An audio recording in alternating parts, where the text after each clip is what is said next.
Insights, solutions, and networking all come together at RSA Conference. Join a global cybersecurity community at rsaconference.com/ITSP Mag 24.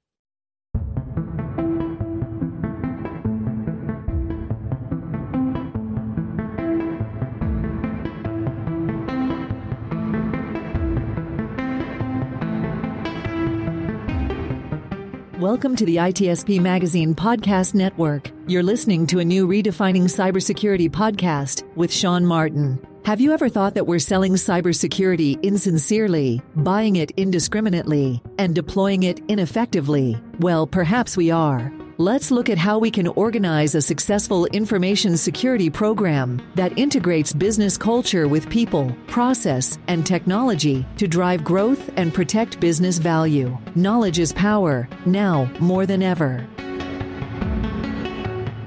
Imperva is the cybersecurity leader whose mission is to protect data and all paths to it with a suite of integrated application and data security solutions.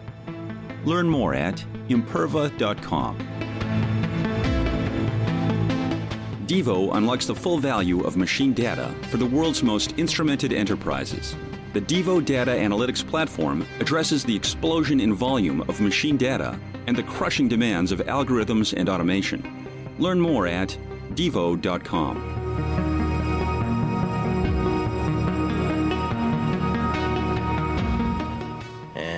Everybody, this is Shawn, the host of Redefining CyberSecurity Podcast here on the ITSP Magazine Podcast Network.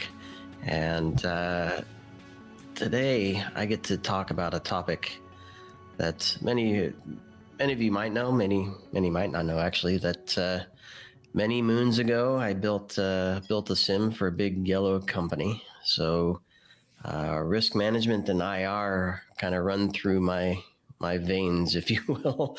And I tend to lead toward more risk management. I like that topic as a way to prevent the other topic from happening. And my guest, Shawn Tuma, is with me today. And he and I kind of teased that out a little bit before we started recording. Shawn, it's a pleasure to have you on the show today. Hey, it's my pleasure as well. Shawn, thank you so much for having me. Yeah, it's been a while. I'm thrilled to reconnect with you and to hear about all the good stuff you have going and to dig into this topic. I think we have many facets we'll spin off into.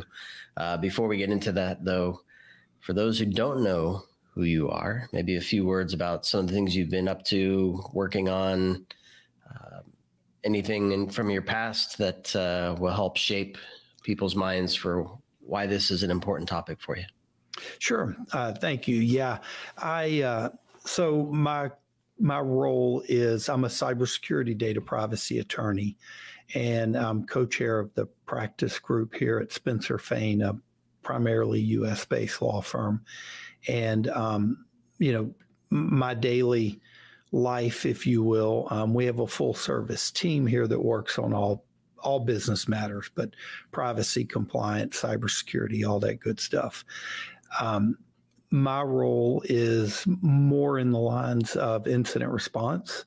So I've been practicing in this area since 1999 when I graduated law school, and handled my first healthcare data breach in 2001 before we even knew the rules on this stuff. So I've had the joy, I guess you could say, of learning to fly without a net a lot and making up a lot of this stuff as we go. And these days, most of my practice, I'd say probably 75%, is devoted to incident response, serving as a breach counsel for companies, breach quarterback, coach, whatever name you want to use for it. And what I've discovered over the years is there's a lot of repetition. And when we're seeing, what's causing companies to get in this position where they need our incident response services, you see patterns develop, and, it's not to say that we see everything or understand everything. And as an attorney, I've been doing this a long time, but I'm still just an attorney. I'm not qualified to be a CISO. I'm not qualified to be a, network technician or whatnot. I'm an attorney, but I bring a perspective of someone who's now been involved in thousands of these incidents. And the other 25% of my practice is risk management. It's trying to take the lessons we learn from the incidents, from the real world things we're seeing happen, and bring that to companies to help them understand what we're seeing in the market, what's happening to their competitors, and how they can avoid those. And so that risk management process is something that I really love as well. And if I had my way, I would do 100% risk management because it's a much easier life. You actually plan things out. You're not on call 24/7, and you're helping prevent things. But we're finding that companies are still reluctant to engage in that kind of risk management process for a number of reasons. And one of those is they really, mid-sized, smaller companies, they really don't know what to do. There's so much information out there, so many experts, so many best practices that they're suffering from almost what I would call like paralysis by analysis. They have some budget, they have some resources, but they don't know where to put it. And so, we try to help guide them in that way. And a lot of times it's not using our services, it's using connections we have and professional partners we know and work with. But a lot of that comes through incident response planning as well. If you start with what an incident looks like, and then you start working backwards from there and saying, hey, what will you do when you're in this scenario or that scenario or these other things? It brings a lot of that into focus, and it helps them start understanding what vendors, what help they may need along the way. And so, it's all part of a big process, really. It's hard to separate one from the other. Yep, I know that very well. And I'd like to get your perspective, kind of looking back in time a little bit here, in terms of building out an IR plan, an incident response plan. I would venture a guess, based on my experience and knowledge, that certainly looking at a security information and event manager solution before they came SOARs of today, things were driven by events. Sometimes they may be risk events, but more often they were attack events. Right? Yeah. Something bad on the network, something bad in an application, something bad with a user, that then a team had to kind of consolidate, correlate, translate into, well, what do we do with that? And what you just described kind of paints a different picture of we have a lot of information about actual compromises, real incidents, the response to those events, and how we clean up from them, how we then, as you also described, look at risk management based on that, to do more than just look at events in a SIM, which is the primary tool, I believe, for incident response. So given that, where have we come from? Where are we now with respect to IR and incident response? And then we'll kind of dovetail from that into looking at how teams plan for better incident response. Yeah. So, I would say we're continuing to evolve, obviously, in what we're seeing. And the events that get most of the attention are obviously the outside threat actor attack cyber events that end up being reportable events for whatever reason, whether it's a privacy breach under the breach notice laws or maybe a material cyber event under SEC requirements now, or, under contract. Many contracts contain legal obligations for reporting and disclosure. And so those are the ones that get the most attention, and those tend to be more severe and more kind of James Bondish like in their, we had a threat actor from a nation state or whatever, that kind of stuff. And so people focus on that when they think incident response and cybersecurity. But what we see is there's a whole lot more stuff that goes on. And a lot of it is insider, not malicious, but negligence or just apathy, or people make mistakes. We live in a very complicated world. We're dealing with very complicated systems, and little mistakes can have really big consequences. And so a lot of our advisory services are advising over things like that. Like, hey, we had an employee that inadvertently took data. Or I had a call earlier today. We had an employee that left, and we looked back at the DLP solution for 2 months and saw this download of data, and now we have company data that's left the company. Is that a privacy breach? And what do we do with the former employee and all of that kind of stuff? And those aren't the kind of things that get attention in the news and make their way out there, but they're very real events, because it absolutely, if they took customer data or whatnot, or trade secret data or whatever, there's certain implications to that. And then a lot of what we see, for the last couple of years, we've dealt with a lot of ransomware attack cases. And we still do deal with a fair amount, but not as much as we do now business email compromise cases. Business email compromise is at the top of our list now.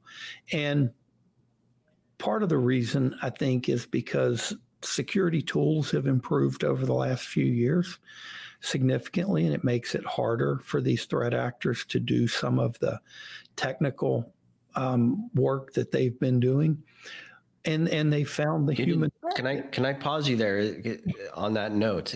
Are they the protection tools like the endpoint and I think network security tools, or is it the other controls like MFA and encryption and things like that, or is it a combination? I think all of it. Okay. And I think part of the reason, from at least the world I live in, is I think part of that is, 2-3 years ago, we heard all this talk about the hardening of the cyber insurance market, how premiums were escalating, coverages were going down. Excuse me. And there were these lists of required, controls that had to be in place before you can get coverage. And everything you just mentioned is on that list of controls that had to be in place, because the insurance carriers know what was causing them to pay money out in premium or in coverage, right? And so that's what they tried to put into their list to reduce their risk. And I think that has helped improve security significantly over the last couple of years. We've seen much better backups. So we've seen successful ransomware with attacking the primary network and a server or two here or there or whatnot, but a much better ability to recover from that. We are seeing more data theft as the extortion tool instead of the encryption. But the data is not always sensitive data. So that's evolving. But with the MFA, still the vast majority of business email compromise cases we get, there was no MFA. They're reusing the same passwords. It's really the basic stuff that we've been preaching for years. And so I think the threat actors have come back to it's easier to trick people. And if you can get them to wire money or something like that, you're getting a payday of a couple $100,000, even millions sometimes, with very little effort and very little ability to trace their tools or whatnot. And so no backup's going to help with that. Yeah, no backups can help with that. And it's still just tricking a human being. It's the old Nigerian prince, but it's just a little different twist in that they got into one party's email system, did the man in the middle, pretended to be someone, spoofed a domain, and someone didn't bother calling to verify that change in banking instructions, So talk to me a bit about, because that seems like, that's a business process, right? Yeah. Some of it in systems, some of it not. It could be a phone call. Obviously, email compromise says there's email there, but then a disconnected system to actually do the transfer, right? Yeah, it's a failure of a business process. Yeah. So how does that roll into detection and response, and how you look at guiding companies to say, here's how you hopefully prevent, but look for incidents that are, I don't know, signs of a smaller event before the big one hits, or I don't know what. Yeah. Talk to me a little bit about that. Sure. So what we try to do is the first thing we want to do is gather the facts and understand what's happened. And we want to understand the timing, because if it was a very recent, usually they're discovered with a wire transfer. Someone says, hey, you still haven't paid. And then the other party says, I paid you 2 weeks ago. And then everybody goes, uh-oh, where'd the money go? Right. And then they pull the email chain and someone starts looking through that and they spot that spoof domain. And then they say, well, it's not my fault. It's your fault. Your system was hacked, not mine. Nobody knows whose system was hacked. Then they start saying, well, do you have insurance to cover this?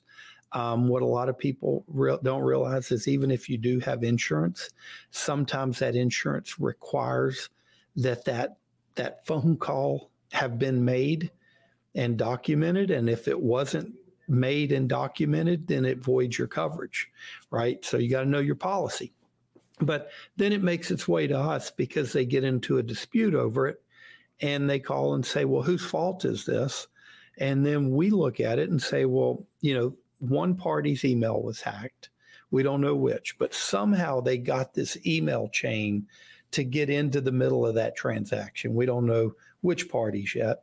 So we'll want to bring in forensics and we'll want to look at our client's network and make sure that their email system was not the one compromised, or if it was the one compromised, make sure we get it secure, make sure we gather all the forensic evidence from it that we can.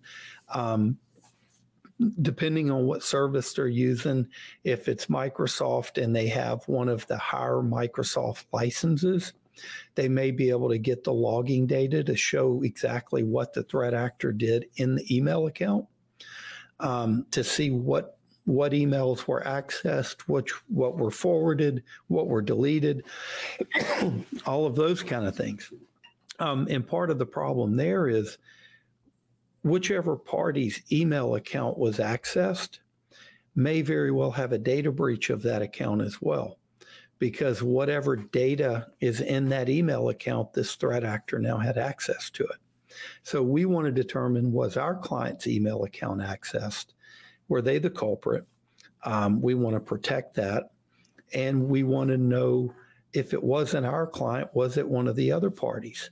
And so one of the things we'll see is if it was our client, and unfortunately many times it is, the threat actor will get in and they'll set up auto forwarding rules, auto deletion rules, and things like that, so that as soon as the email hits their account, it automatically forwards it, deletes it from their account, so they never see it. And now the threat actor is getting it and can use that spoofed email to interact with the other parties. And so gathering the facts is very important. Then opening a dialogue with the other parties, because the way the courts treat these cases is they look at multiple factors in determining who's at fault for the loss.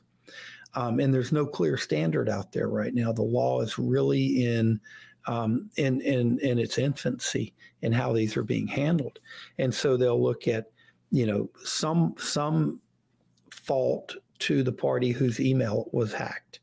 But then there's a question of, when did they know Did they know it was hacked and they didn't give notice to the other party? And maybe if they had given notice, could the other party have avoided this, right, in a timely manner? But then they'll look to the party that wired the money, if, whichever party that was, and say, well, hey, you had the best opportunity to avoid this by picking up the phone and calling when you got this email saying, hey, wiring instructions are changed. These days, everybody should know this is a risk. You could have avoided it had you called. You didn't call, so therefore there's fault on you. Then we look at the terms of the agreement. Was it goods that were being transferred? When did ownership transfer? Was it upon transmittal of payment? Was it upon receipt of payment? Was there a security interest in the goods? All this kind of stuff. We're getting down into the terms of the contract now to determine all these issues. And so it's really a messy situation. And, litigation doesn't help any of the parties in this case because the money's gone at that point. If we get it quickly, obviously we want to try to go to federal law enforcement, FBI or Secret Service, get an IC3.gov report filed, and then make personal contact with law enforcement. Because if it's really quick, they might be able to trap those funds, but not very often. So that's all part of the initial phase. Then we've got that, was it a data breach? And if it was, if data was taken out of that email account and it was our client, now we're in the full data breach response process. We got to then go in and analyze the inbox or accounts, see what personal data was in there, assemble that list, put together notifications and do all that. And it's really a very time-consuming and expensive process that people don't understand. Oh, someone just got into my email and sent a spam email. Yeah, that's what it could lead to. So it can be a mess. So I have a gazillion questions. I'm going to stick with the IR-focused one for a moment because I'm sitting here thinking about some incident response process, and I have no idea that this is happening. Why not? Am I not looking at the right events? For me, it's if I see an email config change from no forwarding to auto forward or no forwarding to auto forward and delete. That sounds like a very important part of this scheme working. And maybe that event could trigger at least an investigation for that account, right? To see if did that user do it on purpose or not. So I don't know. Are there things an IR team should be looking for specific to this type of case? That is absolutely a critical tool that an IR team should be looking for. If you see those kind of rule changes in the environment, that's like a big red flag. Another one is to use geolocation monitoring or blocking, for accessing these accounts, because a lot of times the threat actors is somewhere else and they may ping pong off a different servers or whatnot to get to you. But a lot of the cases that we investigate, we do find there was activity from IP addresses that, had they been looking for them, would have been flagged. They clearly weren't relevant to the client. So that's a big issue. Another issue is a lot of times we represent parties in this mess, so to call it, that didn't have their email account touched whatsoever. Someone may be spoofing their domain, but they never got into their network. They never penetrated it at any level. And they're kind of a victim of circumstances here. And so, knowing how to have a domain, so tracking domains that are being registered that spoof yours could be an indication that someone's trying to do this by sending spoofed emails, and they may never make it even into your system. but it could be through different third parties. And so you're really playing whack-a-mole there. But having your accounting team well-versed in this type of activity and understanding what takes place here, having them understand not to answer questions on the phone. If someone calls and says, hey, this is such and such, send me a list of all the AR, for the last month to this email address. I mean, we had a case where that happened recently. Don't do that, because now someone's going to spoof your domain and go and try to collect all of that money, and that's what they're doing. They never penetrated your network, but they got someone in your accounting department to do something dumb, And so teaching people how the threat actors do this and how they're always evolving is a great tool. And then, avoiding using email for payments, for transmitting payment information and wiring instructions, to the extent you can have a secure portal set up for that kind of stuff, and make sure your business partners know, because a lot of times big companies are the ultimate victims of this because they have the deep pockets, but it's their little small vendors whose email account got hacked and who's wiring money, and the money gets lost. And then they're like, well, we don't have it. What do? We don't have insurance. We can't pay this. And so if you're a big company, it's almost like thinking ahead for your small vendors. It's a very simple part of this supply chain risk management. It's understanding this little vendor I'm doing business with, the revenue of their whole company is less than our security budget. We know they're going to make mistakes. How can we help keep them from making such mistakes? That's going to help us in the long run. And so, techniques like that are very helpful. Fantastic stuff, Shawn.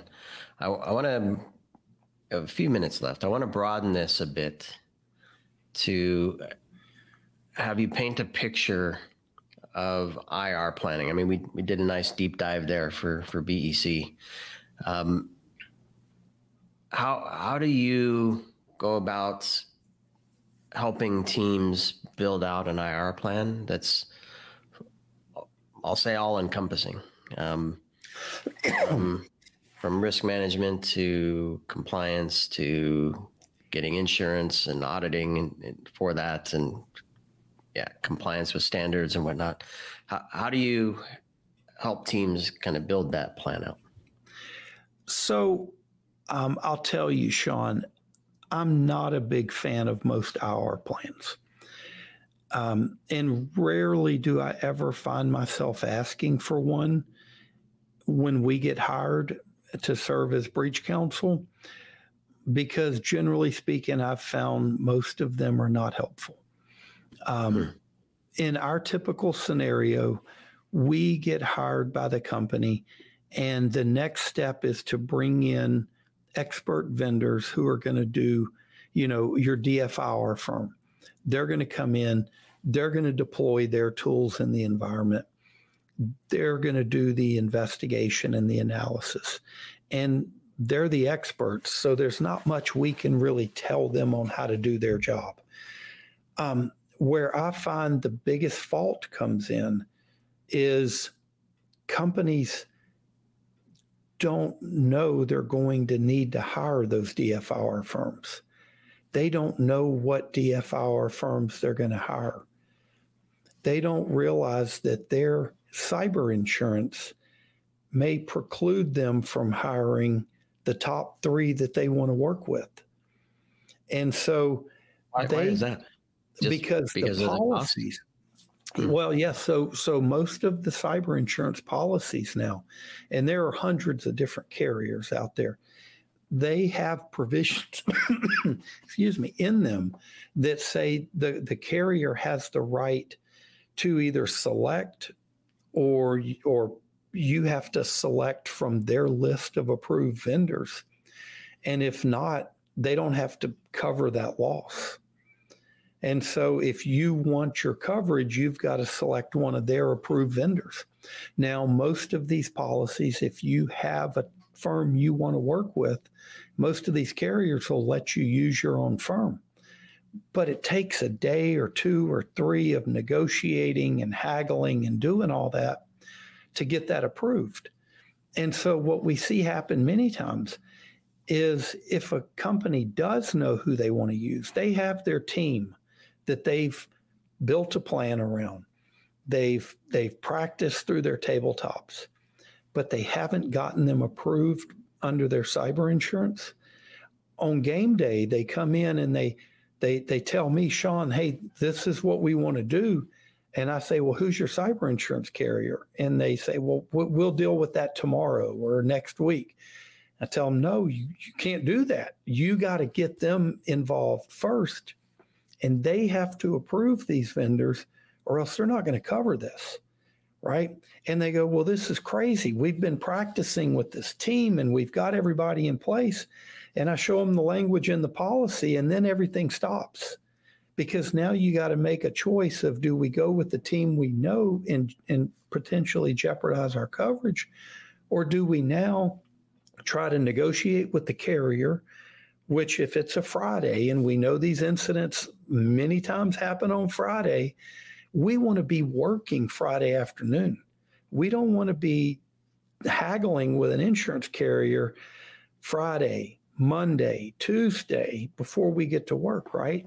And so to me, the most essential aspect of incident response planning, it comes down to something that an old general said, Omar Bradley said, amateurs talk strategy and tactics, professionals study logistics. And most of it comes down to logistics. How do we build the team? How do we know how to reach them and have them approved so we have them ready to go at game time? And so to me, it starts with learning, well, number one, do we have cyber insurance? I believe most companies should have cyber insurance these days. Do we understand our policy? Let's lay it out. What does it require for our? Does it require pre-approval? Does it require selecting from their list of approved vendors? Whatnot. Those things can be negotiated ahead of time, but you don't want to do this in the heat of the moment, right? You want to be working. You don't want to be dealing with insurance. So these are things we can do ahead of time. And then we want to say, okay, here's our approved team. How do we reach them? Who's our point of contact?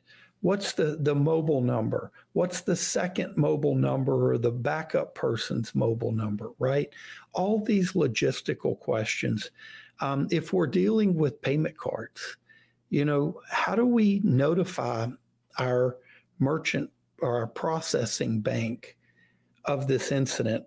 How quickly must we? Because many times that's 24 hours or less. And it's very, antiquated tools. We have some where they have a requirement to fax them the notice to a fax machine that hadn't been operating for the last 15 years, yet we're going to get penalized at the end for not complying with that. These are the kind of logistics we need to understand, So we got to understand, what are our obligations going to be when this happens? And then work backwards from there. Who are we going to need? How are we going to need to reach them? Do they have to be approved? What is their contact? All these types of things. To me, that's the first step of your hour plan, is knowing what we're going to need, building that backwards like that. And so at my very shallow level of hour planning, right? I'm not competent to come in and build the hour plan for Microsoft or somebody like that, right? But I have a perspective to bring, what are we going to do at this basic level? And then who are we going to trust as the experts to go deeper and deeper and deeper as each of those layers must? So that's where I like to start, because in my practice, that's where I see the biggest deficiency is. I get a call on a Friday. We're ready to go. They're ready to go, but I have to tell them you can't go, or you got to go on, That's super insightful. And I want to, rather than continuing down the IR planning route, I want to spend maybe the last moment here on the insurance piece. It wasn't long ago that I'd heard multiple times that carriers weren't offering new coverage, and where maybe 10 years ago you might have an opportunity to select from 10, right? The one that you want to work with, or now you might not even get one to respond to you. I don't know the reasons why. I didn't hear that part. So where do we sit now? Because what I'm trying to figure out is, are cyber insurance entities at whatever level, there's reinsurance and all that stuff too. We don't have time to get into all of that, I don't think, but are they an organization's friend here? If not, how can they be? Just in putting together how an organization will deal with an event and the relationship with an insurance provider. How does that relationship look? Yeah, so the answer is they should be an organization's friend. We work with a lot of insurance carriers, and we have had tremendous experiences with them. We find they do pay claims when they should, and they pay very quickly because they know that our moves at the speed of light, and so they're moving very quickly with that. And they have an interest in making sure that incidents are handled properly, because they know that a properly handled incident may be a fraction of the coverage amount, whereas one that goes sideways will be a full limits loss for them. And how you handle it can mean the difference. So they come in and they want to help in the experiences we generally have. Now, there are some carriers we steer away from very strongly, and obviously I won't mention them here, but it's just, I think an organization has to understand their role, and they have to understand how to work with them properly. And that really starts in how you procure your policy. You should have a good broker that understands cyber.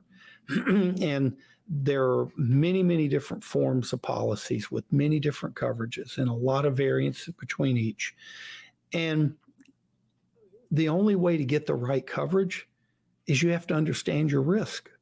So now we're back to risk management, right? It all starts with the risk assessment. You have to know yourself. You have to know your risk so that you can talk to your broker about your risk, so that they can go out and find you the right coverage that's going to cover your risks. Then you should work with the underwriters. And I know many CISOs, whenever they get this list of questions from the underwriters, they don't like it. I'll just put it that way. And what they need to understand is what these underwriters are trying to do is the same thing the CISOs are trying to do. They're trying to minimize the risk because they don't want to pay the money if they don't have to. And so a lot of times what the underwriters are asking for is exactly what the CISOs have been asking management for 5 years. So now they can use this as a tool to help get the security or the tools they've been wanting to get, or services or whatnot, right? So then the next step is, when you get your policy, people need to read it and understand it. You need to lay that policy out and look at it as you're going through your incident response planning, because the policy will have very granular requirements in there about what is covered, what isn't, how to give notice, how to get approvals, all of those kind of things. If you look at those things ahead of time, you can build that into your incident response process, and you should. And then this should all work seamlessly, because, a lot of carriers now will offer some level of incident response planning assistance and proactive work before an incident. And so you can start developing your relationship with them before you need them. That way, when the time comes where you do need them, you know who to call. You know how they're going to work with you. You know they've already approved your team. And instead of spending days, fiddling around with them, you got them on board. They're ready to approve the work, get going literally within, an hour.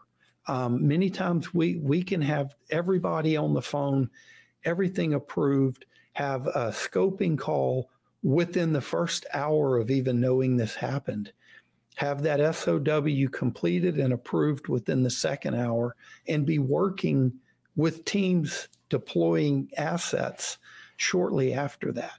So if you're looking at a Friday afternoon, man, getting that Friday night, Saturday, Sunday built into your work time to start assessing it and understanding it helps you come out Monday morning a lot better off than if Monday you're still trying to get your team in place to get to work.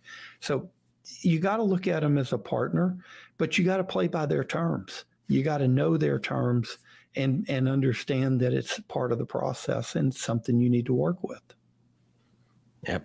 Those terms, very unlikely you get to set them yourself. That's right. Shawn, well, I could talk to you for hours. I feel, well, there's so many paths we could take. I feel we need to get on again, simply just for risk management, because I believe we can have a nice chat about that. For today, super insightful for me. I've not gone through that process of connecting insurance and IR teams to an IR plan and some of the nuances there. So very helpful. I presume a lot of our listeners and watchers will benefit from that. And if somebody's gone through the process, a few tips in there to say, you might want to look at your policy to be sure you're ready for that Friday night event that might just come its way. And I realize I didn't answer the other part of your question. It is easier now. There's a greater appetite for new coverage than there was 2 years ago. Okay. Still have pretty high premiums though. Yeah. Very good. Well, thanks for that, Shawn. Always a pleasure catching up with you. It's been too long. I'm grateful to have you on today. We'll make this happen again for risk management very soon. And appreciate you spending the time and sharing your stories with us. For everybody listening and watching, thanks for joining. And of course, be sure to subscribe, share, and take heed in some of the tips and advice provided by Shawn today. And stay tuned. Lots more coming to you here on Redefining Cybersecurity on ITSP Magazine. Thanks, everybody. Thank you.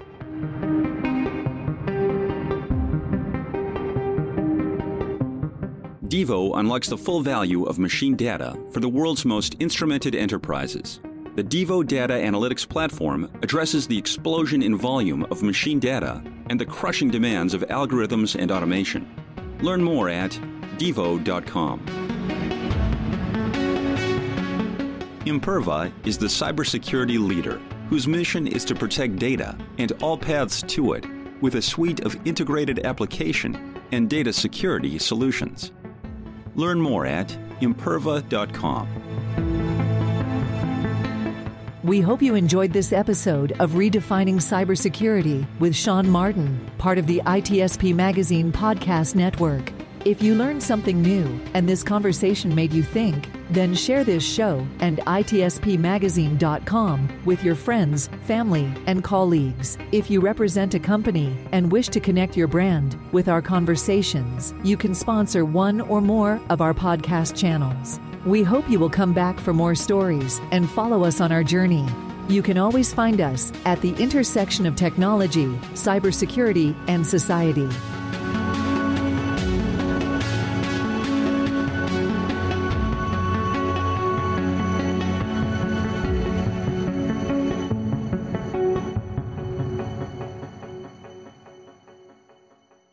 Insights, solutions, and networking all come together at RSA Conference.